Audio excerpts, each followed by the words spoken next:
Drugs ઝડપાયું છે। 500 કરોડથી વધુની કિંમતનું આ ડ્રગ્સ જપ્ત કરવામાં આવ્યું છે। એટીએસ અને એનસીબીની સંયુક્ત કાર્યવાહી અને ડ્રગ્સનો જથ્થો પોરબંદર પોર્ટ ઉપર લાવવામાં આવશે। તો ફરી એકવાર ગુજરાતના દરિયાકાંઠેથી આ ડ્રગ્સનો જથ્થો ઝડપાયો છે। 500 કરોડથી વધુની કિંમતનું ડ્રગ્સ જપ્ત કરવામાં આવ્યું છે। આજ મુદ્દે સંવાદદાતા અનિતા પટણી ફોન લાઈન પર જોડાઈ ગયા છે।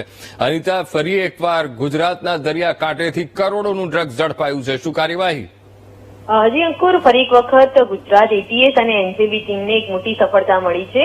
ગુજરાતના દરિયાઈ માર્ગે જે ડ્રગ્સની હેરાફેરી કરતું જે ડ્રગ્સ માફિયા છે તેનું રેકેટ ફરી એક વખત ઝડપીને એક મોટી સફળતા મળી છે, જેમાં 500 કરોડથી પણ વધુનું આ ડ્રગ્સ જે છે તે પોરબંદર પોર્ટની નજીક દરિયાકાંઠો આવેલો છે ત્યાંથી પસાર થઈ રહ્યું હતી, જેની બાતમી એટીએસને મળતા એનસીબીની ટીમ સાથે મળીને ત્યાં સર્ચ કર્યું હતું અને હાલ જે ડ્રગ્સ છે તે પણ જપ્ત કરવામાં આવ્યું છે અને ડ્રગ્સ લઈને આવી રહેલા આરોપીઓને પણ પકડવામાં આવ્યા છે।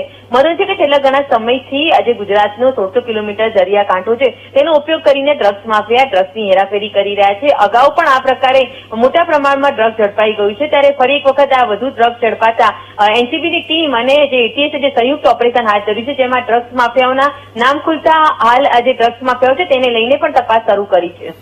જી બિલકુલ અનિતા, સમગ્ર માહિતી સાથે જોડાવા બદલ આપનો આભાર।